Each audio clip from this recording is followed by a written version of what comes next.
അസ്സലാമു അലൈക്കും വറഹ്മത്തുള്ളാഹി. ജനസേവനം അതൊരു ശ്രേഷ്ഠകരമായ ഇബാദത്താണ്. ഇബ്നു ഉമർ റളിയല്ലാഹു അൻഹു ഉദ്ധരിക്കുന്നൊരു ഹദീസിൽ പറയുന്നുണ്ട്, ഒരിക്കൽ ഒരാൾ പ്രവാചകൻ സല്ലല്ലാഹു അലൈഹി വസല്ലമയുടെ അടുക്കൽ വന്ന് ചോദിച്ചു, അള്ളാഹുവിൻ്റെ ദൂതരെ, ജനങ്ങളിൽ ആരാണ് അള്ളാഹുവിന് ഏറെ പ്രിയപ്പെട്ടവർ? ഏതാണ് അവന് ഏറ്റവും കൂടുതൽ ഇഷ്ടമുള്ള പ്രവൃത്തി? നബി സല്ലല്ലാഹു അലൈഹി വസല്ലം അപ്പോൾ പറഞ്ഞു, ജനങ്ങളിൽ അള്ളാഹുവിന് ഏറ്റവും പ്രിയപ്പെട്ടവർ ജനങ്ങൾക്ക് കൂടുതൽ ഉപകാരം ചെയ്യുന്നവരാണ്. കർമ്മങ്ങളിൽ അള്ളാഹുവിന് ഏറ്റവും പ്രിയപ്പെട്ടത് നീ മുഖേന ഒരു മുസ്ലിമിന് ഉണ്ടായിത്തീരുന്ന സന്തോഷമാണ്. അല്ലെങ്കിൽ അയാളുടെ ഒരു പ്രയാസം നീ നീക്കിക്കൊടുക്കുകയോ കടം വീട്ടുകയോ വിശപ്പ് ശമിപ്പിക്കുകയോ ചെയ്യലാണ്. ഒരു സഹോദരൻ്റെ കൂടെ അവൻ്റെ ഒരു ആവശ്യ പൂർത്തീകരണത്തിനായി ഇറങ്ങിത്തിരിക്കുക എന്നത് മദീന പള്ളിയിൽ ഒരു മാസക്കാലം ഇഅ്തികാഫ് അനുഷ്ഠിക്കുന്നതിനേക്കാൾ എനിക്ക് പ്രിയങ്കരമാണ്.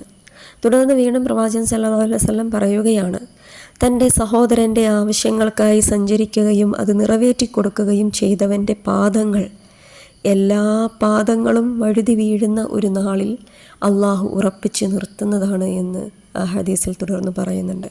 ഇന്ന് സമൂഹം സ്വാർത്ഥതയുടെ പിന്നാലെ പോകുന്ന സമയത്ത് അവനവൻ്റെ ശരീരം, അവനവൻ്റെ വീട്, അവനവൻ്റെ കുടുംബം, അവനവൻ്റെ ജോലി, അവനവൻ്റെ കാര്യം, അവനവൻ്റെ പണം എന്നിങ്ങനെ ഒരു സ്വാർത്ഥമായ നിലപാടിലൂടെ പോകുന്ന സമയത്താണ് പ്രവാചകൻ സല്ലല്ലാഹു അലൈഹി വസല്ലം ഇത്തരം അധ്യാപനങ്ങൾ സമൂഹത്തിലേക്ക് നൽകുന്നത്. ഇതിനെക്കുറിച്ച് മറ്റൊരു നബിവചനം ഇങ്ങനെയാണ്, അള്ളാഹുവിന് ചില ദാസന്മാരുണ്ട്, മറ്റുള്ളവർക്ക് വേണ്ടിയാണ് അവൻ അവരെ സൃഷ്ടിച്ചിരിക്കുന്നത്. ജനങ്ങൾ തങ്ങളുടെ ആവശ്യങ്ങൾക്കായി അവരെ ആശ്രയിച്ചു കൊണ്ടിരിക്കും. അറിയുക, അവർ തന്നെയാണ് അള്ളാഹുവിൻ്റെ ശിക്ഷയിൽ നിന്ന് സുരക്ഷിതരായിട്ടുള്ളവർ. മറ്റൊരു ഹദീസ് ഇങ്ങനെയാണ്, വിധവകൾക്കും അഗതികൾക്കും വേണ്ടി ഓടി നടക്കുന്നവൻ അള്ളാഹുവിൻ്റെ മാർഗത്തിൽ സമരം ചെയ്യുന്നവനെയും രാത്രി മുഴുവൻ നിന്ന് നമസ്കരിക്കുകയും പകൽ നോമ്പെടുക്കുകയും ചെയ്യുന്നവനെ പോലെയാണ്. അൽഹംദുലില്ലാ, ഇതിനേക്കാൾ വലിയ ഒരു റിവാർഡൊന്നും നമുക്കിനി ലഭിക്കാനില്ല.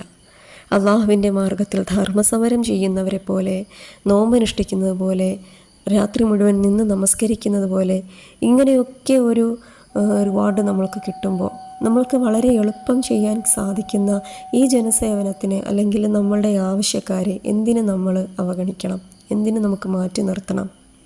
അല്ലാഹു സുബ്ഹാനഹു വ തആല കുറേ പണം കുറച്ചാളുകളുടെ കയ്യിൽ തന്നിരിക്കുന്നത് അത് അവർക്ക് സുഖിക്കുവാൻ വേണ്ടിയിട്ടുള്ളതല്ല, അത് അർഹതപ്പെട്ടവരിലേക്ക് എത്തിച്ചു കൊടുക്കാൻ വേണ്ടിയിട്ടാണ്. അതവരുടെ അവകാശമാണ്. നമ്മുടെ ഈ ആരോഗ്യവും സമ്പത്തും എല്ലാം ചോദ്യം ചെയ്യപ്പെടുന്ന ഒരു നാളിനെ നമ്മൾ കരുതിയിരിക്കുക. ഇൻഷാ അല്ലാഹ്.